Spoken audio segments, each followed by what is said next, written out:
Welcome to MN Academy 26 YouTube channel. ಸ್ನೇಹಿತರೆ, ಎಲ್ಲರಿಗೂ ಆತ್ಮೀಯ ಸ್ವಾಗತ. ನೋಡಿ, SSLC ಮತ್ತು PUC ವಿದ್ಯಾರ್ಥಿಗಳಿಗೆ ಇನ್ನು ಮುಂದೆ 2 ಪರೀಕ್ಷೆಗಳು ನಡೆಯಲಿದೆ ಎಂಬುದರ ಬಗ್ಗೆ ಏನೆಲ್ಲ ಡೀಟೇಲ್ಸ್ ಕೊಟ್ಟಿದ್ದಾರೆ ಸಂಪೂರ್ಣ ಮಾಹಿತಿ ಒಂದು ವಿಡಿಯೋದಲ್ಲಿ ನೋಡ್ತಾ ಹೋಗೋಣ. ಅದಕ್ಕೂ ಮುಂಚೆ ಹೊಸದಾಗಿ ನೋಡುತ್ತಿರುವಂತಹ ಎಲ್ಲ ಶಿಕ್ಷಕ ಆಕಾಂಕ್ಷಿಗಳು, ಸ್ಪರ್ಧಾರ್ಥಿಗಳು ಹಾಗೆ ವಿದ್ಯಾರ್ಥಿಗಳು ಇದೇ ತರದ ಲೇಟೆಸ್ಟ್ ಮಾಹಿತಿಗಳಿಗಾಗಿ ನಮ್ಮ MN Academy 26 ಯೂಟ್ಯೂಬ್ ವಾಹಿನಿಗೆ subscribe to bell icon all in ಆಪ್ಷನ್ಗೆ ಸೆಲೆಕ್ಟ್ ಮಾಡಿ. ಯಾಕೆಂದ್ರೆ ಸ್ನೇಹಿತರೆ, ನಮ್ಮ ವಾಹಿನಿ ಮುಖಾಂತರ ಪ್ರಸಾರವಾಗುವಂತಹ ಪ್ರತಿಯೊಂದು ವಿಡಿಯೋಗಳ ನೋಟಿಫಿಕೇಶನ್ ಮೊದಲು ನಮಗೆ ರೀಚ್ ಆಗುತ್ತೆ. ಮಾಹಿತಿಗೆ ಬರೋಣ ಸ್ನೇಹಿತರೆ. ನೋಡಿ, ಶಿಕ್ಷಣ ಇಲಾಖೆಯು ಈಗ ಮಹತ್ವದ ಹೆಜ್ಜೆಯನ್ನ ಇಟ್ಟಿದೆ. ಈಗಾಗಲೇ SSLC ಮತ್ತು ದ್ವಿತೀಯ PUC ವಿದ್ಯಾರ್ಥಿಗಳಿಗೆ ಟೈಮ್ ಟೇಬಲ್ ಇಲಾಖೆಯಿಂದ ಬಿಡುಗಡೆಗೊಂಡಿರುವಂತಹದ್ದು ನಿಮಗೆಲ್ಲರಿಗೂ ತಿಳಿದೇ ಇರುವಂತಹ ವಿಷಯ. ಹಾಗೆ ಇದರ ಜೊತೆಗೆ ಈಗ ಶಿಕ್ಷಣ ಇಲಾಖೆಯು ಮತ್ತೊಂದು ನಿರ್ಣಯವನ್ನ ಕೈಗೊಂಡಿದೆ. ಅದೇನೆಂದ್ರೆ ಸ್ನೇಹಿತರೆ, 3 ಪರೀಕ್ಷೆಗಳ ಬದಲಾಗಿ ಈಗ 2 ಪರೀಕ್ಷೆಗಳು ಮಾತ್ರ ನಡೆಯಲಿದೆ.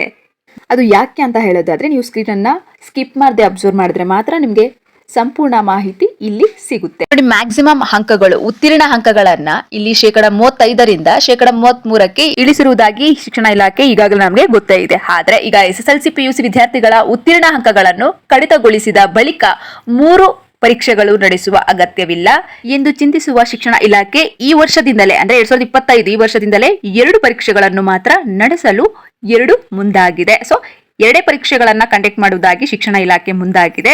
ಯಾಕೆ ಅಂತ ಹೇಳೋದಾದ್ರೆ ಸ್ನೇಹಿತರೆ, ಇಲ್ಲಿ ಅಬ್ಸರ್ವ್ ಮಾಡಿ, ಏನು ಉತ್ತೀರ್ಣ ಅಂಕಗಳನ್ನ ಕಡಿತ ಮಾಡುವುದರಿಂದ ಮೊದಲೆರಡು ಪರೀಕ್ಷೆಗಳಲ್ಲೇ ಬಹುತೇಕ ವಿದ್ಯಾರ್ಥಿಗಳು ಪಾಸ್ ಆಗಿರುತ್ತಾರೆ. ಅದಲ್ಲದೆ 3ನೇ ಪರೀಕ್ಷೆಯಲ್ಲೂ ಅಂಕಗಳಲ್ಲಿ ಅಂತಹ ಬದಲಾವಣೆ ಏನು ಕಾಣುತ್ತಿಲ್ಲ.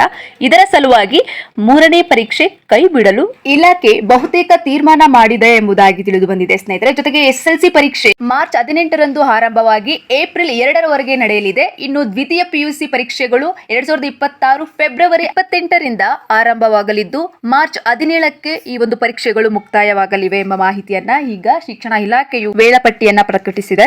ಸೊ ಆ ಒಂದು ಟೈಮ್ ಟೇಬಲ್ ಬೇಕಿದ್ದಲ್ಲಿ ನಮ್ಮ ಟೆಲಿಗ್ರಾಮ್ ಗ್ರೂಪ್ ಅಲ್ಲಿ ನಾನು ಈಗಾಗಲೇ ಶೇರ್ ಮಾಡಿದ್ದೀನಿ. ಸಾಧ್ಯವಾದಷ್ಟು ಜಾಯ್ನ್ ಆಗಿ. ಒಟ್ಟಾರೆಯಾಗಿ ಈ ಒಂದು ಅಪ್ಡೇಟ್ ಅಲ್ಲಿ SSLC ಮತ್ತು PUC ವಿದ್ಯಾರ್ಥಿಗಳಿಗೆ 2 ಪರೀಕ್ಷೆಗಳು ಮಾಡುವುದಾಗಿ ಶಾಲಾ ಶಿಕ್ಷಣ ಇಲಾಖೆ ಬಹುತೇಕ ತೀರ್ಮಾನವನ್ನ ಕೈಗೊಂಡಿರುವುದಾಗಿ ಮಾಹಿತಿ ತಿಳಿದು ಬಂದಿದೆ.